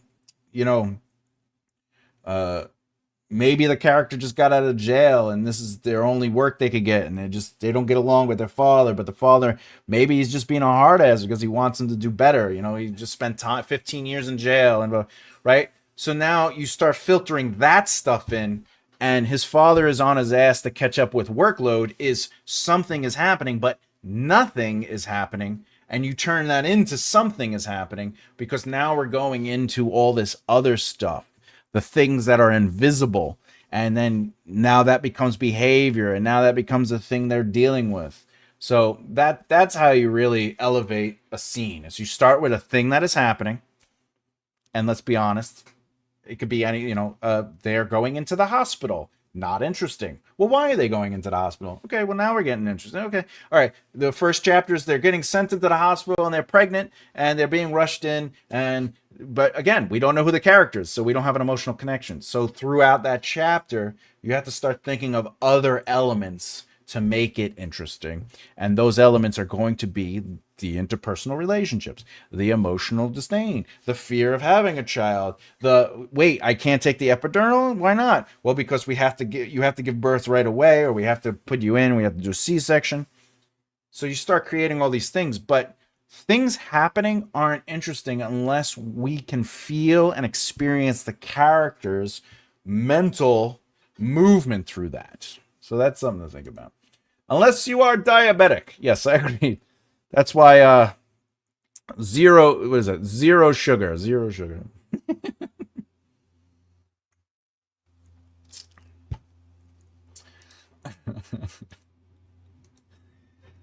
Nothing to be sorry about, Ro. Listen, you're a pisser. I get it. And you're taking the piss out of me.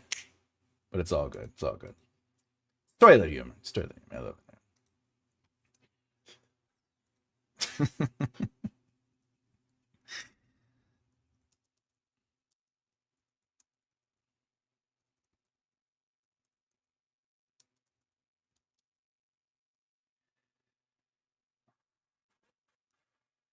Okay. My writing question is, if your writing teacher gives you stuff to work on when you meet up, but because of lack of income, you haven't been able to meet up, should you work on those tasks? Yes.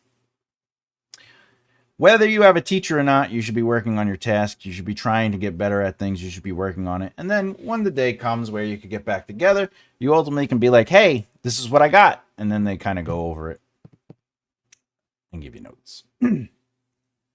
Speaking of, if you're a writer out there and you're looking to hire a developmental editor or a writing teacher just to help you with your writing in general, to help you improve and get your prose out there, feel free to reach out to me. makeawritelefthere.com, and then you can email me through the website, and we can work together and do something. I'm just saying. Whoops. Whoopsie. It is all there. Also, the next video in the How to Write a Narrative series, or the course, is going to go up on Thursday. So if you're not a member, if you're not a paid member on Patreon, Substack, or the YouTube membership, you'll be missing out on the next chapter. This week is what is this week? Let me look. I'm gonna tell you just to get you excited. That's the face I make when I want to get excited. Let's see. Do. Oh, that's not it. That's not it. Oh yeah, this week is gonna be oh, yes. The rules to writing strong prose. So this week I'm going to be going over how to write strong prose. We're going to be talking about the something is happening but nothing is happening element, logical narrative movement. We're going to be talking about movements and what that really is. We're going to be talking about these three things. We're going to be exploring vague but informative. And then, of course, we're going to go over POVs and how to approach them when writing your prose. So, and it's not going to just be first person is I've and me's, and third person is he's and them's, and then third person omniscient, and then second person is you. I'm actually going to go deep into it. Will you take pizza as a form of payment? Depends on the person, circumstances, and the pizza itself. If it is not New York pizza or secondary Philadelphia, tertiary would be Jersey, then I will not take the pizza. Only if you want to pass the class, unless it's a meetup. You didn't show, no. What didn't show? So, no, because you will not pass the class because you didn't show. Oh. Will you include bowel movements? Of course. Absolutely. He does. I do like food, though. I do like food. Only if you want to pass the class. All right. I have a feeling he prefers green stuff. That isn't. No, that's not true. I've actually never drank alcohol. I've never smoked a cigarette, and I've never done a drug other than medicine that I had to do, either Tylenol or for the cancer stuff. I am ordering a Philly cheesesteak pizza from Domino's. Now I will have Domino's. I had somebody once in Brooklyn who grew up in New York say to me, Domino's is the best pizza in the world. And I was like, there are 3 crappy pizzas on the in this town alone that are far superior than Domino's. A fine choice. Look, Domino's and Pizza Hut are a fair, there's no real pizza around. I'm just saying. You wouldn't accept Italian pizza? Italian pizza, by tradition, is just hard flatbread with sauce and anchovies. So the answer to that is no. But Napoleon or the traditional round pizza or Sicilian pizza, I'm all for. But when it comes to the thing is, the bread is so hard. I've tried traditional Italian pizza. My pizza boss, when I was 12 to 16, he was from the Sicily, and he made real pizza sometimes. And it was just not my thing. I meant cash, Thomas. I meant cash. Oh, the greens. That's funny. That's funny. I also have. Oh, it's like delivery. Isn't all pizza Italian? No, no. Some is casserole. So when people go, I like Chicago pizza, that's a casserole. All right. Yes, yeah, that is. Yeah. I think it's called Neapolitan. From Napoli. We don't trust the people from Napoli because they're all thieves. My father used to say, you can't trust them. They're all mountain people. Santa Maria. I'll give you a Santa Maria.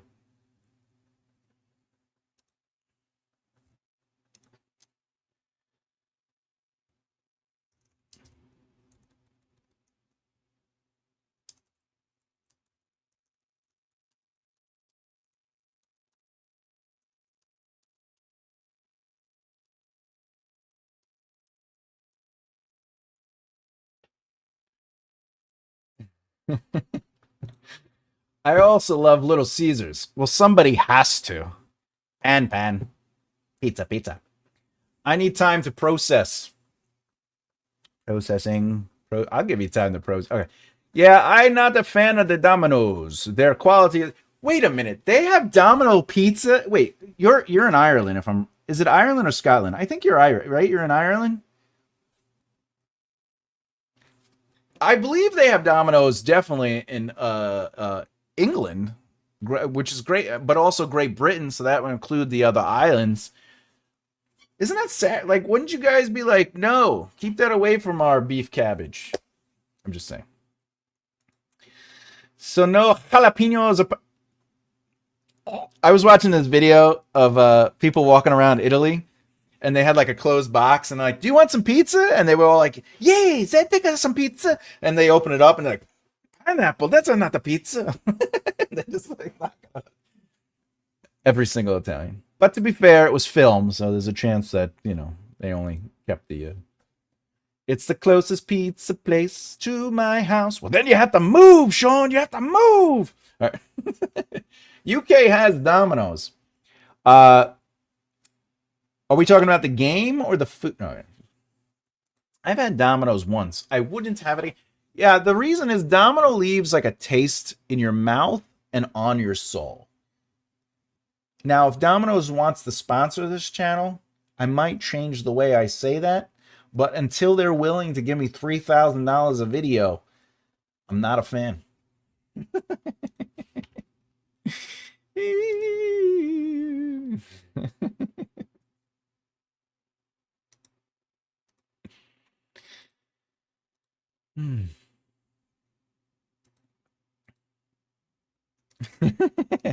It's true. It's true. And a stain in your body. Yes, that's true. That's true. Yeah. Your loo will be destroyed. What about taco pizza? This is an interesting question. Let's see. On one side of it, I do like tacos. But on the other side, I don't like cold pizza stuff. You know, like salad? I don't know if they make salad pizzas where it's a pizza, but it's just a salad on them. I'm not a fan of that. However, a cold slice of pizza that was cooked and then cooled down to room temperature in the same day, that's not bad if you're like where you just got to eat quick. I'm going to say I'm not going to be against taco pizza.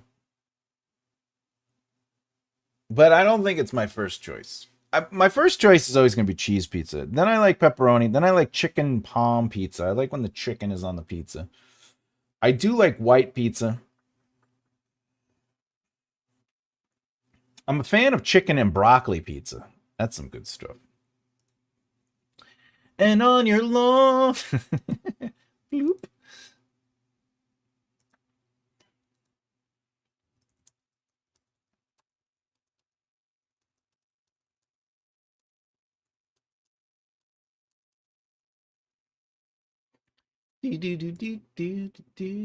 Taco pizza don't count as pizza. Yeah, it's like a novelty, like it's just that extra sort of like, let's have some fun tonight. And like that's the cultural appropriation I'm okay with, where like the Mexicano and the Italianos are like, Let's come together and feast on food. Neighbor's lawn. George Carlin used to tell a joke. He's like, I like to give my dogs, feed them rubber bands. So I can just grab the rubber band. I like putting BBQ on my cheese pizza. Nothing wrong with a little BBQ, my friend. That's an extra little yum, yum, yum, yum, yum. Broccoli. Yes. Broccoli and chicken on pizza. Also, my favorite kind of salad has freshly steamed soft broccoli on it. So like normal salad, just a regular salad, and then you place the very soft broccoli where like when you bite into it, it just melts in your mouth. Like the ham and the Osbournes for sure. Oh my god, I remember that episode. Soft yes, it's how you got to be able to put it in your mouth and just go and just melt. It's so yummy and juicy. I'm just saying. Just saying. Look, I learned a lot of cooking stuff when I was a pizza guy. Can you not? I can chew. I gotta chew. My jaw works fine. It could go for hours chewing, you know? I'm just saying. But there's nothing tastier than a broccoli that just melts in your mouth. Just I'm not coping. There is more nutrition in a harder broccoli, but at the same time. Mushy, yeah, that's what I'm talking about. Mushy, you know, just a little butter on there, you know. I like half-cooked broccoli. That's what I'm saying, right? A little bit. I do like that on the pizza. The chicken and broccoli slices have the half-cooked broccoli. Depending on where the teeth.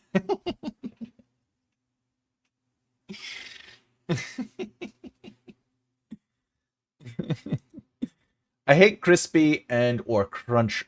Yeah, the harder the veggies, the less into it I am.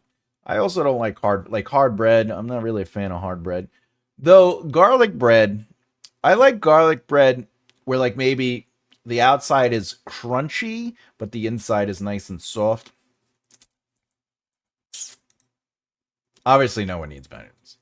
Vitamins. Is it vitamins?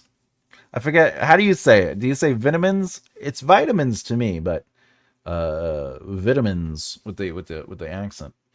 From New Jersey, would you prefer Joe's or? Well, I'm from Long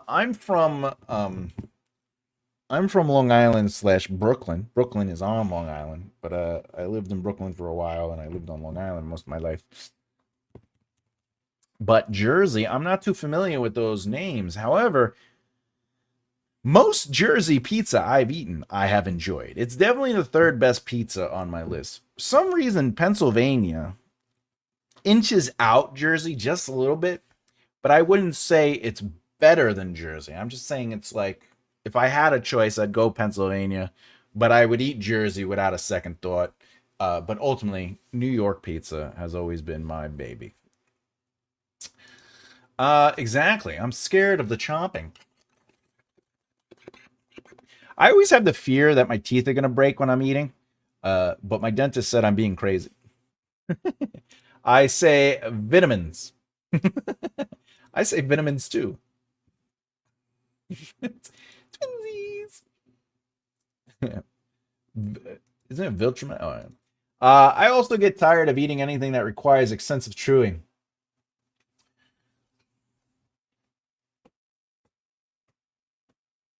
I have a few jokes in there.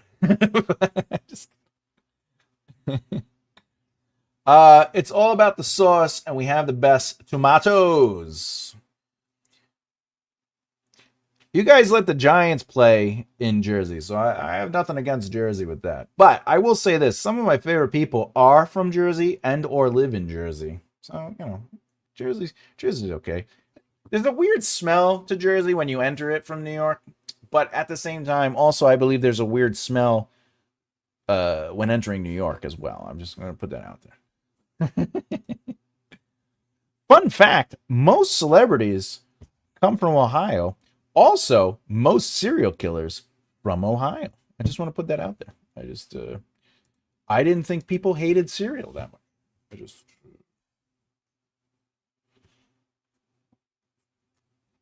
pimple. Is that a pimple? Oh, man. I'm not attractive anymore. I have a pimple.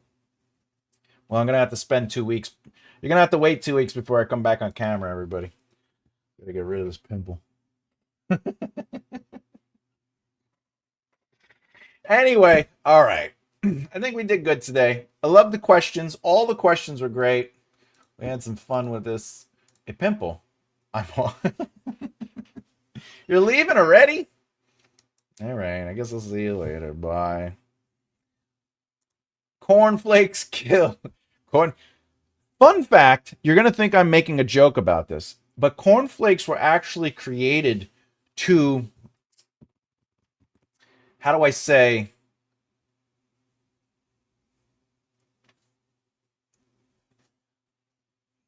stop people from And that is the craziest fact that well, it's one of, there's a lot of, it was to deter something to, let me get the story for you.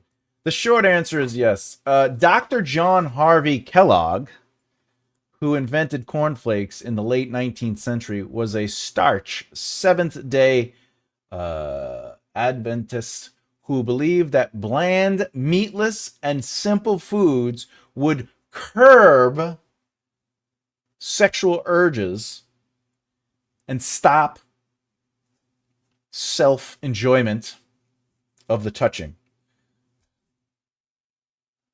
That's so crazy. He viewed the self-touching, or as he called it self.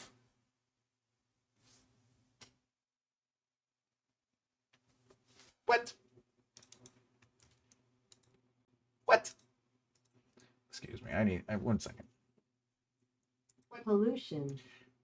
He called, I'm going to say the word masturbation. He called masturbation self-pollution as a physical and moral danger, and believed that rich, spicy, and or heavy foods cause sexual excitement. What?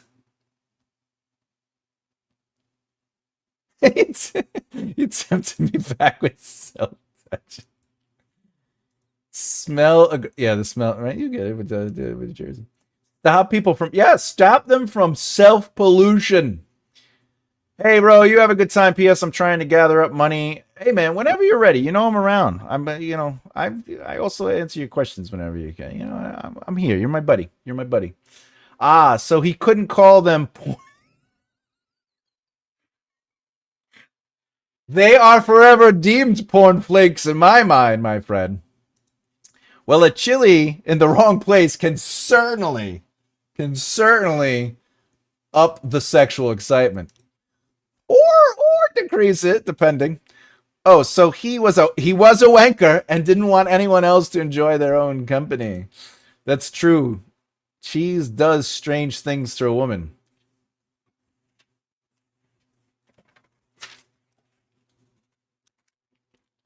Purchase more cheese.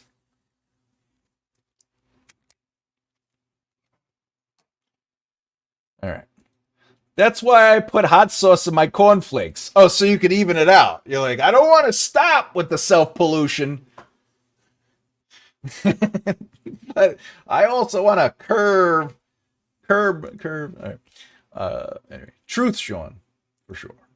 Just say it. All right. We got some craziness today, and I think we did good. I think today was a fantastic. We learned a lot. We learned a lot today. We learned a little about each other.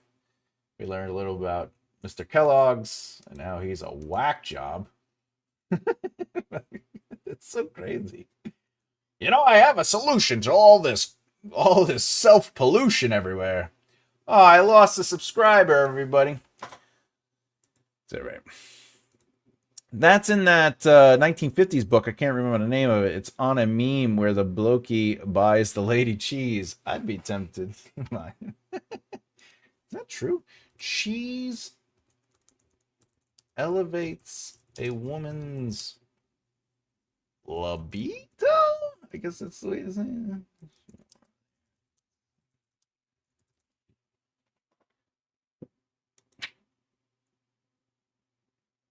It's worth investigating. Let's just put it that way.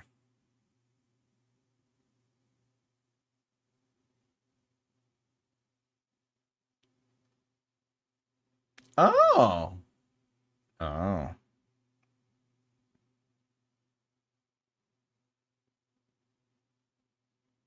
Oh.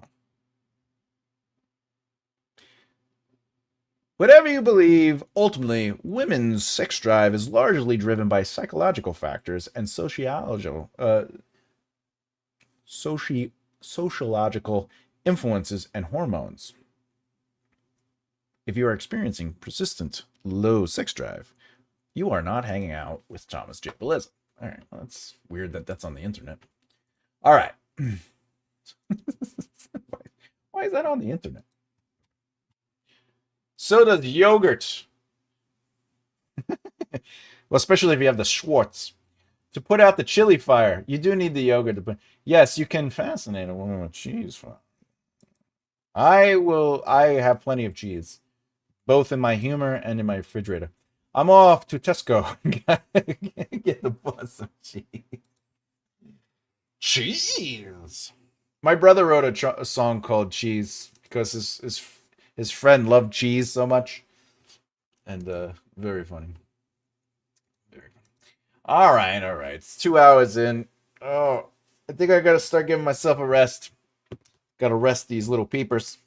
Anyway, I had a lot of fun today. Thanks everybody. Thanks everybody. Thank you everybody. All right. Other than that, let's get out of here. Everybody have fun. I'll see you tomorrow, 2 p.m. Eastern Standard Time. We were continuing the Write a Book with Me series from concept to completion like we do every Sunday. Hasta luego. I'm out. I'm Thomas Bellezza. I am Thomas J. Bellezza. And as always, keep developing the right mindset. I'll see you next time.